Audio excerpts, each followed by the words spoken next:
Some words may be changed to abide by YouTube censorship. This is a review of the documentary The Glamorous Lie, released in 2011. Additional reference material includes YaVaughnie Wilkins on Dr. Phil. YaVaughnie Wilkins exercises her Second Amendment to protect herself. YaVaughnie Wilkins, The Glamorous Lie, lost interviews. The biological father. YaVaughnie Wilkins takes her cousin, nieces, and nephews to Hawaii. The United States Bankruptcy Appellate Panel of the Ninth Circuit filed December 17, 2019, United States Bankruptcy Court, Central District of California for October 1st, 2020 to October 31st, 2020, United States Bankruptcy Court, Central District of California, Thursday, January 25th, 2018, again on Wednesday, September 5th, 2018, and a Carson, Georgia website court-ordered sale on Tuesday, September 5th, 2017. YaVaughnie Wilkins was born in October 1967, and she was raised in San Jose, California. At the age of 16, her mother Bonnie became pregnant with her. She shared her early experiences with her father in a video on YouTube, and it has very loud music playing over YaVaughnie talking, but it's still possible to hear her. She said her biological father, Jimmy Wilkins, was not a good person. Just 6 months after her parents married, her mother returned home and caught him in bed with another woman. Bonnie started yelling, "What are you doing? He's my husband. Get out of my house." The other woman said she didn't know and got up to dress and leave. After the girl left, her father beat her mother up. He wanted his wife to lie to his girlfriend and say he wasn't married. YaVaughnie said she and her mom went to the girl's house to lie for him. It sounds like her parents married after YaVaughnie was born and may have married because they had a child together. Also, at Bonnie's age, she needed her parents' consent to marry before the age of 18. YaVaughnie only had 3 memories of her father growing up. She can't recall ever seeing him in their home, although she knew he lived with them, but she believed the trauma he put them through for 4 years had blocked her memories. One memory, when she was 3, had her in the back seat of a car with her brother. Her father was driving with one of his brothers. They got out of the car and left the children in the back seat for a long time. She had no idea how long. When they finally returned, little YaVaughnie rolled down the window to let her father know she was happy he returned.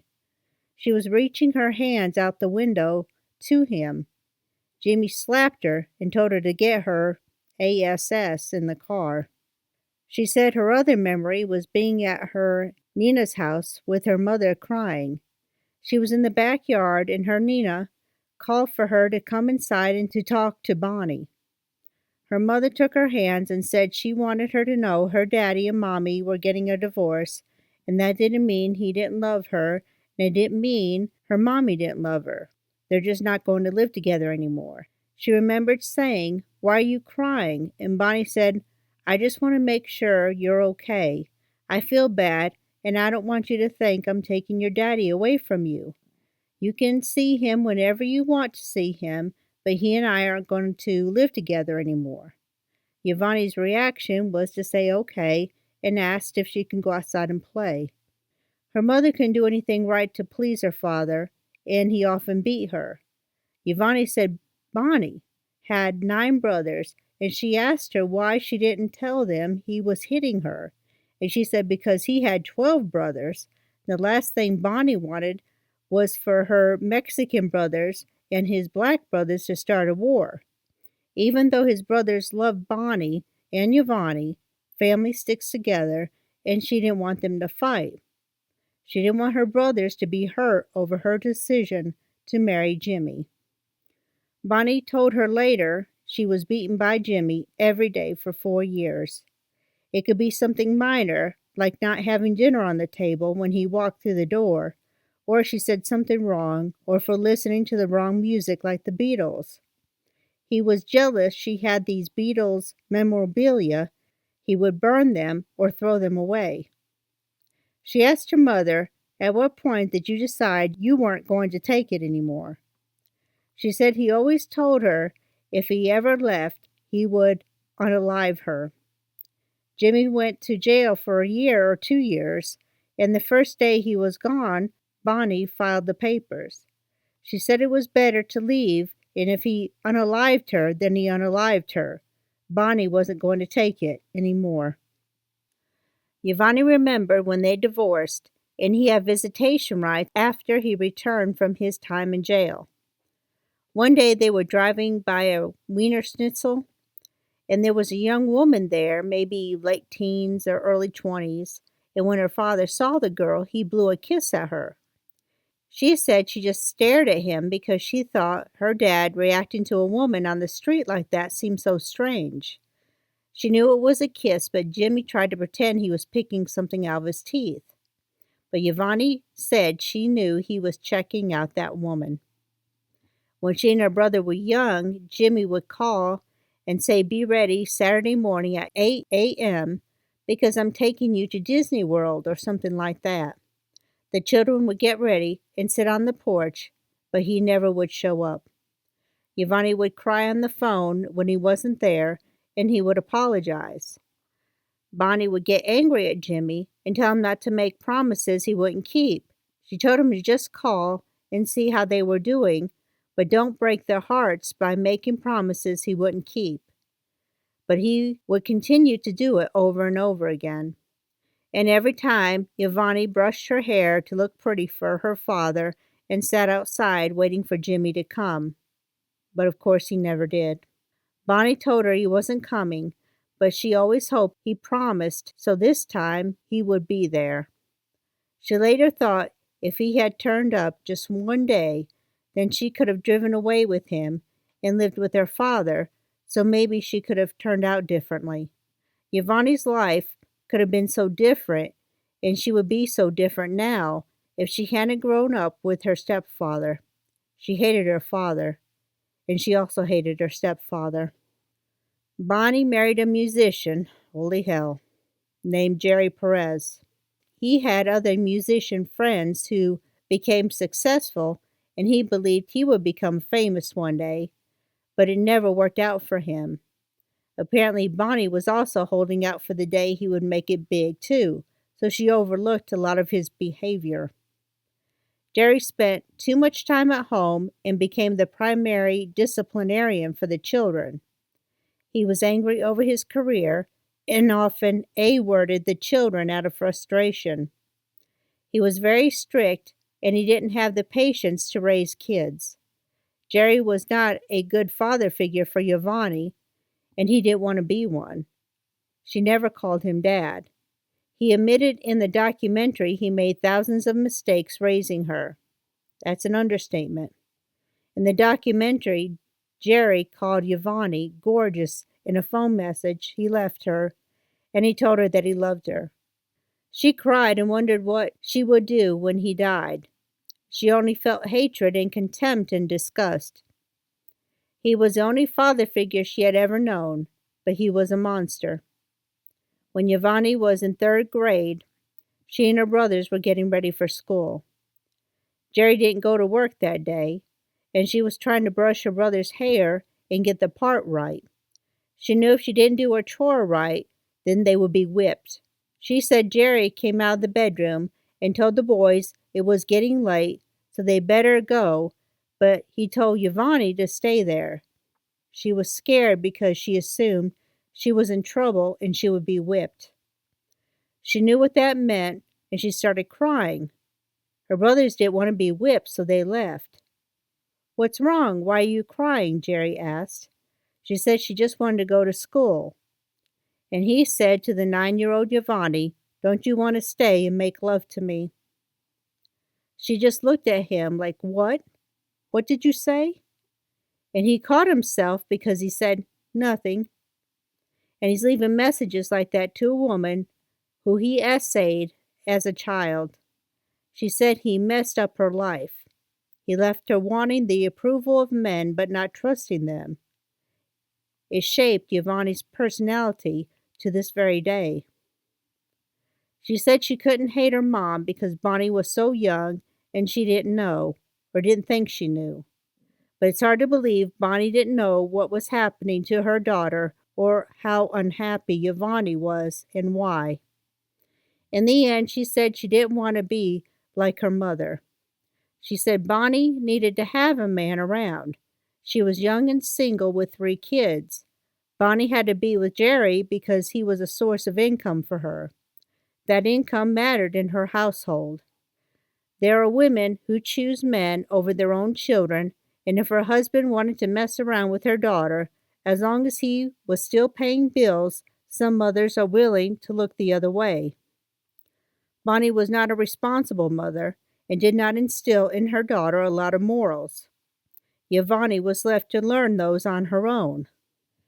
She didn't feel abandoned because her mother's side of the family was everything to her.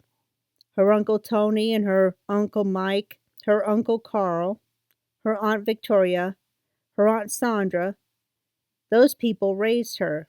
If she wanted to get away, she could call one of her aunts or uncles and ask to babysit or stay with them.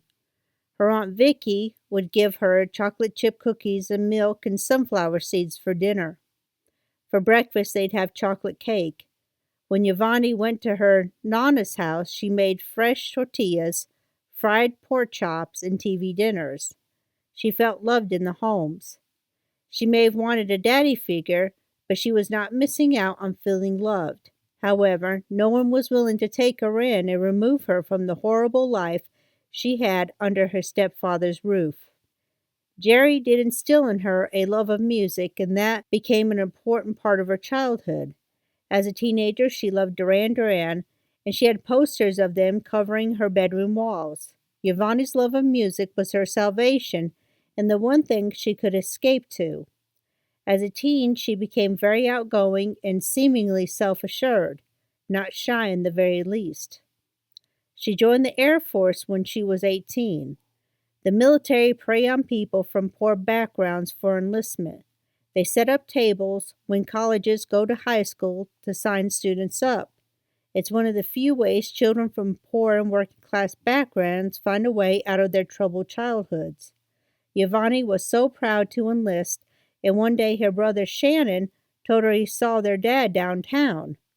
She said, "He recognized you and talked to you?" And Shannon said, "Yeah, he's really cool. He wants to see all of us. He wants to see you." "Yeah, right," she said. She didn't want to see him. He treated their mom like crap. He treated his kids like crap. He lied to them all the time. "Why did you talk to him?" YaVaughnie asked. Shannon said, "You have to forgive and let bygones be bygones." But she said she would never forgive him for what he did to their mom. He's dead to her. She was curious but angry at him. If she never saw him again, she would be fine with that. And if she saw him on the street, she wouldn't recognize him, so she didn't know how Shannon could recognize him. That's how long they hadn't seen him. Shannon said her biological father wanted to see her. "Here's his number if you want to call him." A week before YaVaughnie left for basic training, she dialed 6 numbers and hung up. Why is she calling him? He should be begging to talk to her because she was going to be someone. She's going to make something of herself. He's going to beg to come back into her life. She's not going to beg him to accept her. She didn't need him in her life anymore. She's 18. She doesn't need a dad. But on the inside, YaVaughnie thought she wanted a dad. She wanted to call someone dad.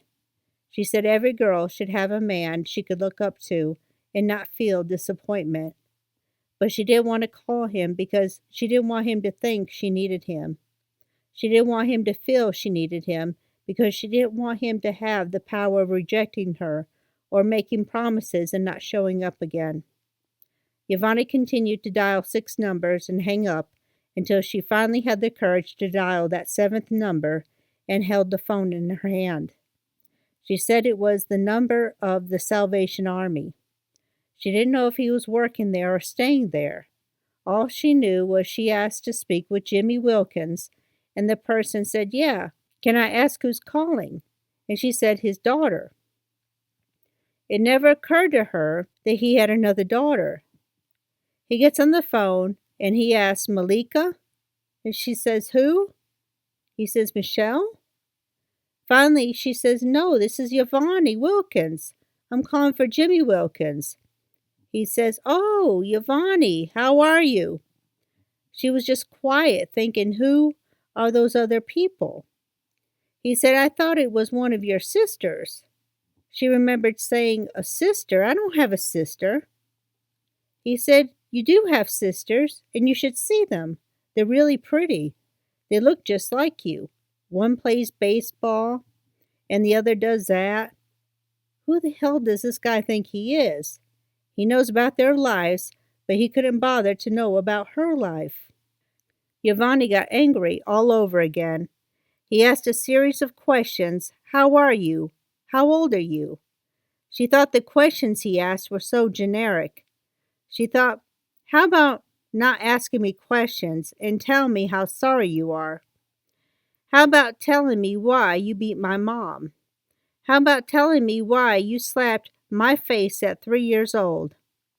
How about telling me why you left me in a home with a stepfather who A-worded me, my brothers, and my mom? How about telling me something worth listening to instead of asking me how I'm doing and if I want to meet my sisters? Instead, YaVaughnie said, "I'm graduating high school and I'm joining the Air Force." He was just quiet, so she kept talking. "I want to be like my Aunt Vicky. She's in the Air Force and I want to go places. I want to leave California." He said, "Oh, you joined the military, huh?" There was no pride or encouragement in his voice. He was like, "So that's what you're doing?" As if she could do something better, or one of his other kids was doing something better than YaVaughnie. She ended the conversation saying, "I just wanted to say hi. I'll talk to you some other time," and she hung up. She said it was worthless, and she wished she hadn't called him, but at least she would never have to see him again. She felt nothing but anger and frustration. She didn't have a dad, and she needed to just get over it. She was never going to be able to call someone daddy. He's never going to walk her down the aisle when she married someday because she doesn't have a dad who loved her enough to be in her life. YaVaughnie said early on the way she dealt with men was a direct effect on the relationship she had with her biological father and to some extent her stepfather. She was very angry. Her attitude was she didn't need anyone, and the minute someone did something to make her angry, she was out the door. She wasn't going to beg a man to love her. In her adult dating life, she didn't put up with anything from men. If someone yelled at her, she yelled back, and she never let anyone control her. Her relationship with both fathers definitely affected her. They are the role models she learned from, and she didn't want to end up being with men like them. In YaVaughnie's blogger account, she wrote she was a reservist in the U.S. Air Force and completed a bachelor degree in journalism from San Francisco State University, along with attending San Francisco Law School. She eventually moved to New York, and family members in the documentary said this was a positive move for her. She loved the city and she loved her new life.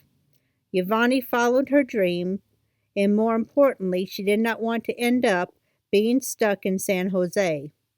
She was working at Morgan Stanley, and she had this outgoing personality. YaVaughnie really stood out from everyone else, and eventually she caught the eye of another employee. Charles Phillips was born in June 1959 in Little Rock, Arkansas. He enlisted in the United States Air Force, where he studied computer science and graduated from Hampton University and New York Law School. He was working as a software enterprise analyst for Morgan Stanley. One night at 8 p.m., he asked YaVaughnie out for dinner, and she said she didn't think anything of it since they worked together, and they went to B.B. King's Blues Club Grill. Charles was flirting with her during dinner. He said he had to travel for business, but when he returned, he wanted to take her on a date. He said he was separated, just separated, and going through a divorce. Charles met his wife Karen in high school, and they married after college. They had a son, together named Chas. There are dangers of getting involved with someone who is not divorced yet and just separated from his spouse.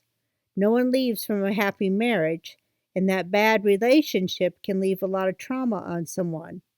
It's best for someone to spend that separation time finding ways to heal and go through therapy rather than looking to date and try to start a new life too soon. And although rare, sometimes people separate, but they do get back together. YaVaughnie said she and Charles became a couple in 2001. What's striking is how much they look alike. Both are very tall and slender with long limbs and a square jaw. If someone put long curly blonde wig on Charles, then he would be mistaken for YaVaughnie. They spent a lot of time together.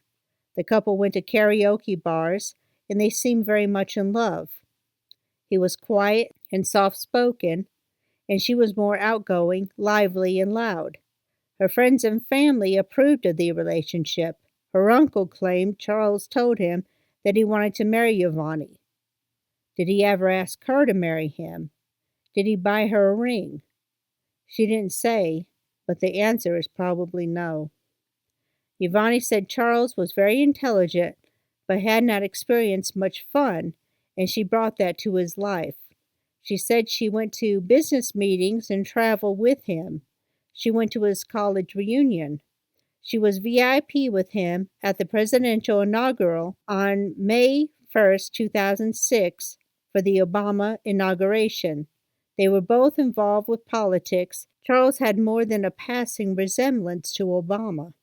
She was around his son Chas, but it usually was for playdates in Central Park. They met his brother for drinks in New York City. She said she went to the hospital with him when her brother had a stroke. She said she was also there when his father had triple bypass surgery. They spent holidays together. YaVaughnie was not Charles' secret. She assumed he had completed what she called part 1 of his divorce, and they flew to Los Cabos together to celebrate. She said she thought that meant the divorce was finalized by 2001, somewhere around there, and later she assumed the property division and child support was finalized about 3 years later. Charles told YaVaughnie he needed to move to San Francisco to further his career. She said she loved New York and didn't want to leave, but she wanted to stay with him, and she said he told her they would move back after a few years. He was hired at Oracle as president, and he was on his way to becoming a tech titan. The CEO is Larry Ellison, and Oracle Corporation is a technology company. Peter Thiel and Ellison are Silicon Valley billionaires with overlapping networks, particularly in tech investments and political spheres. Charles and YaVaughnie moved from New York to the Redwood Shores waterfront community in Redwood City, San Mateo County, located in the San Francisco Bay. It's situated between San Francisco and San Jose with luxury homes, townhouses, and apartments acting as hosts for major tech firms like Oracle. YaVaughnie said she was maybe 40 miles or so from where she grew up, the place she never wanted to return to. The couple moved into a luxury apartment, and YaVaughnie claimed she didn't know Charles moved his wife Karen and his son into a house not far away from where their apartment was. So these two women are living close to each other, basically the same area, but they don't know about each other, and they never run into each other? That doesn't seem possible.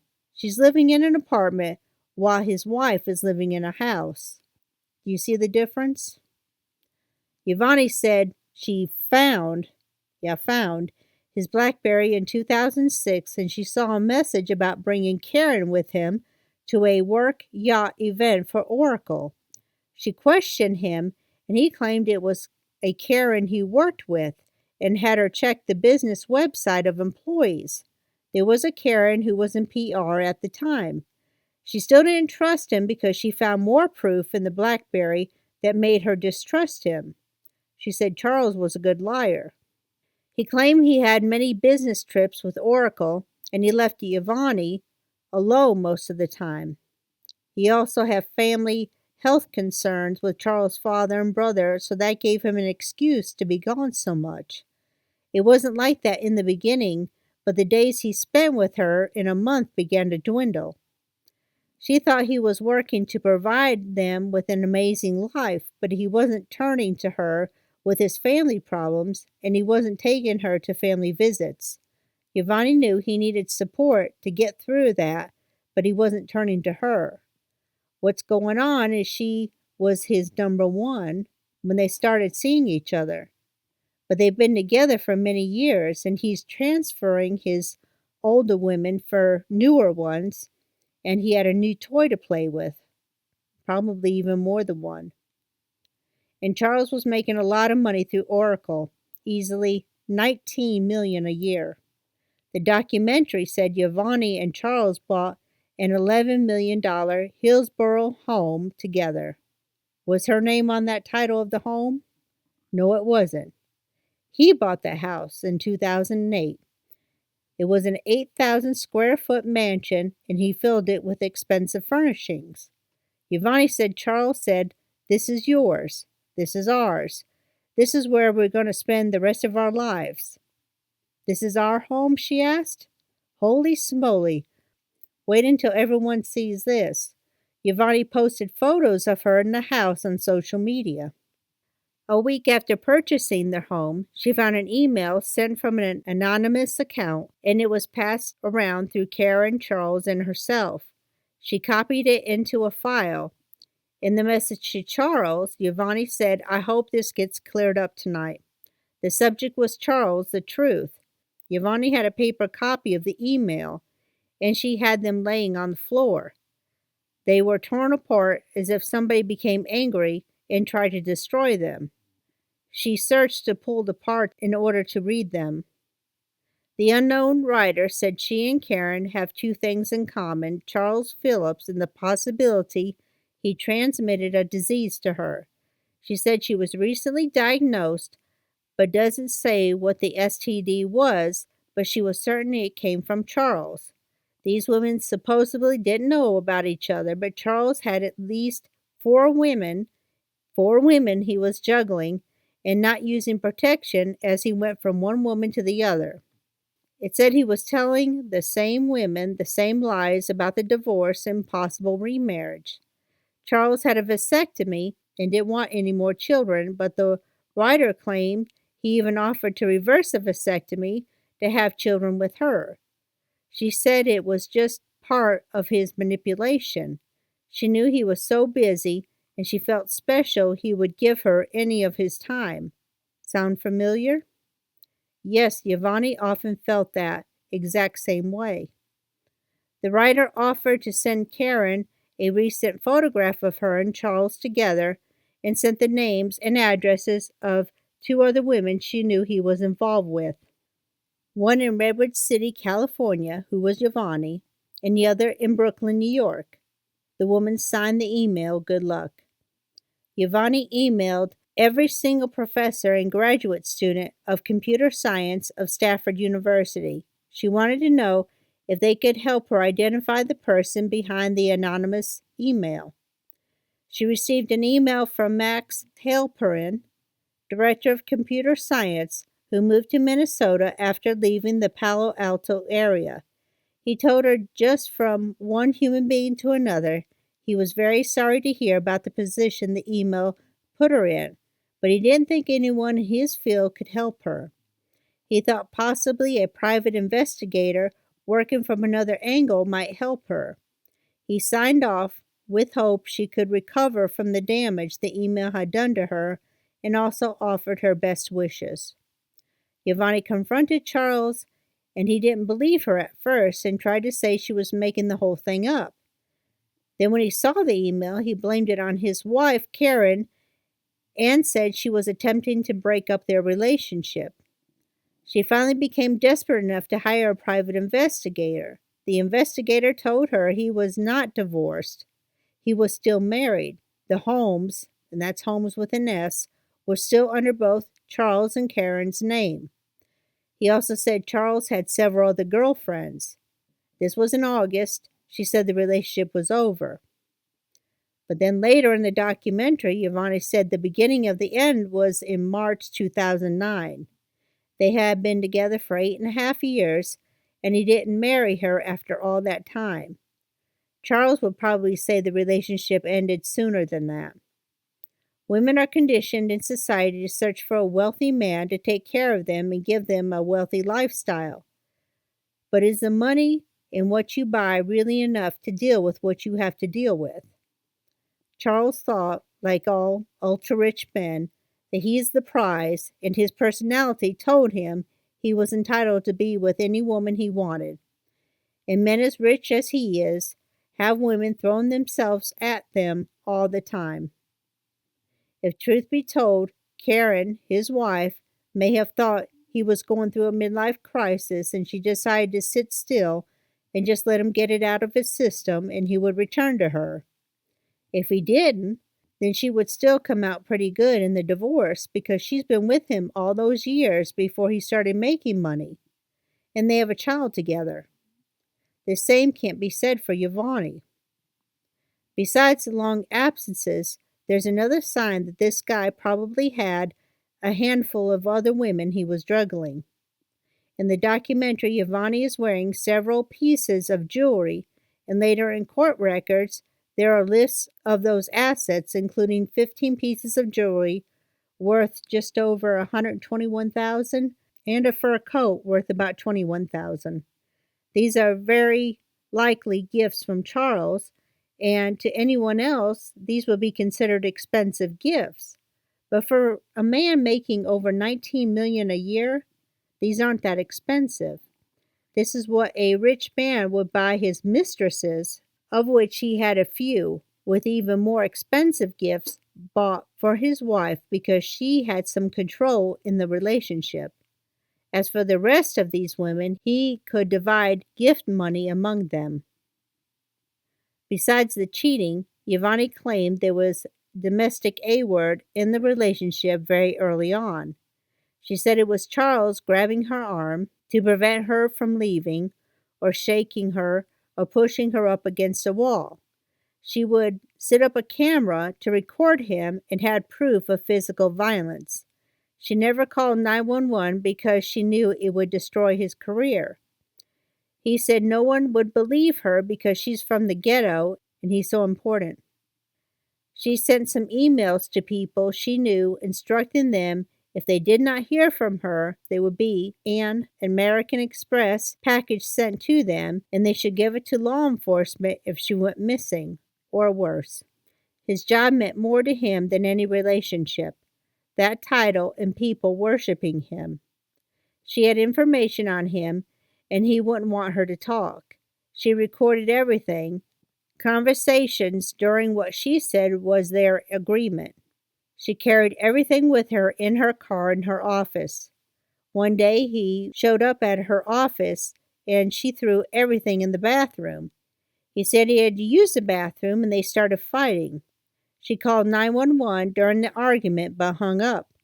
The operator called her back and YaVaughnie tried to lie and said she meant to call 411. The operator asked why she was yelling and who was with her. The operator thought this might be a domestic problem and had police go check on her. She said she lied. It was a man she was yelling at for help, and they left. She said she protected Charles. YaVaughnie could not leave the home during what she said were financial negotiations because she had no legal right to be in that home. If she left, then he could just lock the doors and have police remove her from the property. She felt desperate and helpless and very concerned about her future. What YaVaughnie relied on was he didn't want any bad publicity and he wanted to quietly get rid of her. She needed her settlement and she said it was settled in November 2009, but Charles did not transfer the money to her account. She didn't talk about Charles selling the house from underneath her and she had to leave. Charles returned to his wife in New York, and apparently YaVaughnie received the furnishings in the home. She also had a luxury car in her name. YaVaughnie claimed the Tiger Woods scandal brought up her relationship trauma again. She said she could see similarities with the women coming forward to expose Tiger Woods in the way Charles lied to her and cheated on her with other women. On Friday, November 27, 2009, at around 2:25 a.m., Tiger Woods crashed his SUV into a fire hydrant in a tree after his wife discovered text messages to a mistress and confronted him. In the fallout, other women came forward with cheating accusations. Woods released a statement on December 2, 2009, admitting to transgressions and taking a leave from golf. YaVaughnie put up the billboards in January 2010 during financial negotiations with Charles. She said the idea came when she passed a big billboard driving from San Francisco for Oracle, the company he was president of. And she just thought if Oracle could do it, why couldn't she? And she looked a little crazy when she said it. She said she did this in 3 cities where she knew Charles would be in when she was on Dr. Phil. He said she spent $50,000 on them. Other sources say she had billboards up in 5 cities and it cost $250,000. They were taken down before the week was out. YaVaughnie wanted to explain her side of the story of what happened and why she took the action she did against a man who had such enormous power over her life, certainly when they were together and after their breakup. He was controlling the narrative, and she wanted to have her say. She needed to feel validated and wanted Charles to acknowledge their relationship. But she said she underestimated the impact the billboards had. She said she went into hiding for a while. Other sources said she was happy she received publicity for it, but the stunt seemed to turn against her. George Lopez said on his talk show, "Anyone who says Americans don't have an imagination, all they need to do is piss off a woman. An angry woman is a creative genius. Check this out. In New York, a mistress who was mad at her boyfriend for going back to his wife put up a billboard of herself and the dude smiling and all in love, but she didn't put up just one billboard. She put up billboards all across the country in any city that dude might be, and put a link to a website where you can go and see how much in love they used to be. Now that's a bitter frickin' genius right there." On the Chelsea Handler show, Whitney Cummings said, "Getting revenge is difficult, it's hard, but this woman nailed it." Another male comedian pointed out, "Why are we treating mistresses like they're the victims?" She knew the game she was getting into. The person he loves is at home with his kids. You're living in an apartment for $20,000 a month dressing up like Little Bo Peep. People on the street pretty much said the same thing to the reporter when they were asked about it. "Hell hath no fury like a woman scorned. It's karma. What goes around comes around. This is what happens when men cheat and don't check their mistresses out. If you're going to cheat, then you get what you deserve." Michael Johnson, YaVaughnie's uncle, said, "You don't want to get a woman pissed off. You don't want YaVaughnie pissed off." No kidding. Her aunt, Olivia Montoya, believed she wanted to hurt him. YaVaughnie said it wasn't about revenge. It was about validating her relationship with him and the amount of time she spent with him. Another aunt, Victoria Johnson, said Charles contacted her and told her his job was in jeopardy. He must have assumed correctly because in 2010 he left Oracle and became the CEO of Infor, where he remained until 2019. After the billboards, Charles called YaVaughnie to agree to issue a joint statement with her that she would sign off on. They entered into yet another contract for their press release. She claims the statement, which said, "I had an 8.5-year serious relationship with YaVaughnie Wilkins. My divorce proceedings began in 2008. The relationship with Mrs. Wilkins has since ended, and we both wish each other well." She said that was not the release she agreed to. She said it's missing the sentence, "Contrary to recent reports, YaVaughnie was not a mistress," and the sentence, "My divorce proceedings began in 2008" was not correct. She said she thought the divorce proceedings began 6 months before meeting him in 2001. In 2001, Part 1 of his divorce was final and Part 1 of the marriage was dissolved. It took another 3 years before Part 2 was finished, and Part 2 was the financial agreement, the child custody agreement, and child support. She said it made it seem she was in a relationship with a married man when she believed he was divorced. She said she would never have been in a relationship that long with a man who was still married, and he had other women. She said he agreed to pay her 45% of the value of the house. An $11 million home meant she expected to get about $5 million from him. Plus, online it said she wanted an additional $2 million for lawyers, possible taxes, maybe on the $5 million. The real amount was never discussed in the documentary, but it must have been a sizable amount, at least in the low 7 digits. YaVaughnie decided she wanted to be a business owner, and she said she was CEO of 4 companies. Small businesses don't have CEOs. They are for corporations. At best, she's a small business owner, and one business is a lot to properly run, not to mention 4. She said in her documentary that Tony Montoya was her business associate. She patented a toilet roll air freshener. Apparently, she didn't realize this, but there was a product already as a toilet roll air freshener called Glade Spin Fresh with these scented beads inside a disposable plastic container that slips inside the toilet roll. The beads often fell out and was considered hazardous because children and pets could get hold of the beads. It was discontinued.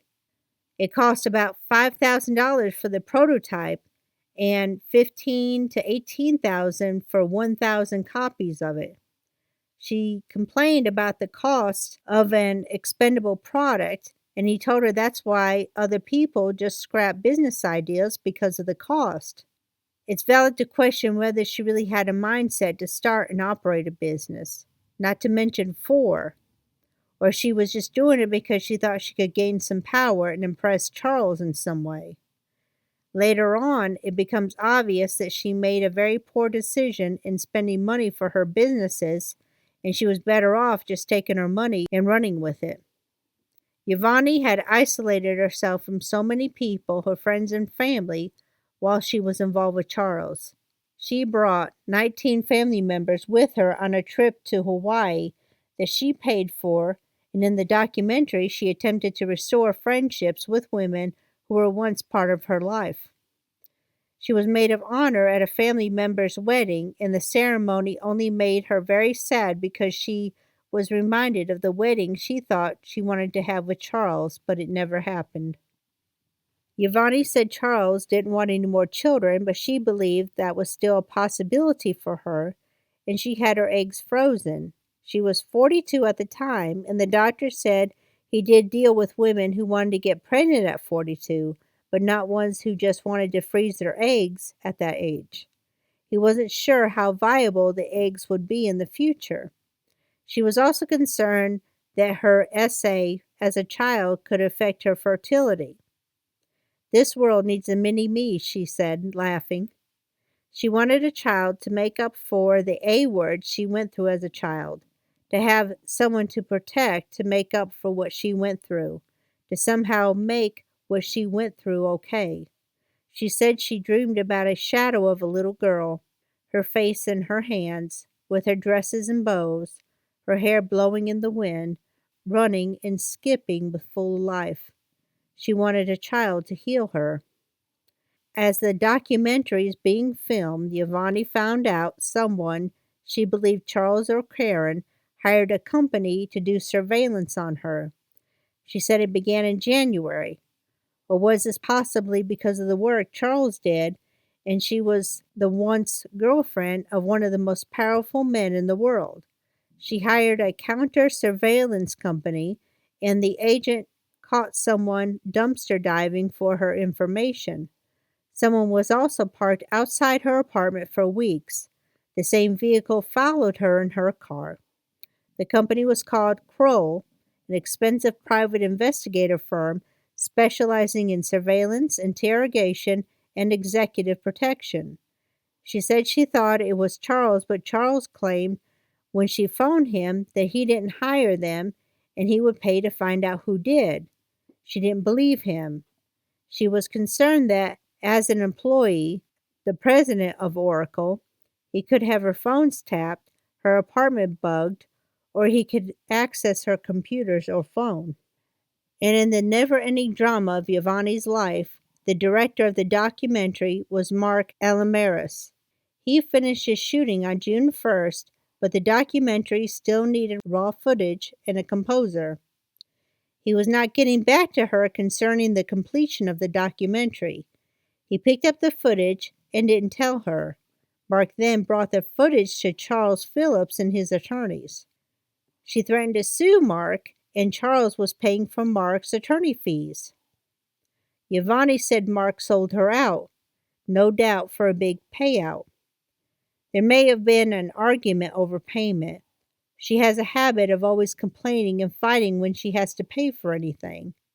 She said Mark worked 12-hour days for a year and a half, yet she only paid $300,000 total for the documentary, and that's including music and plenty of other video. They had to pay the copyright in order to use it. She may not have paid him what he wanted for his services, so he decided to stab her in the back, and he went to Charles. YaVaughnie had security go to Mark's house and get the footage. He refused to turn it over, and he called the police when her security blocked him in. The police told them they could not prevent Mark from leaving. She hired lawyers to get her film back from Mark, and she wanted to know who else Mark allowed to see the footage. He agreed to give the footage back, but not to disclose who else saw it.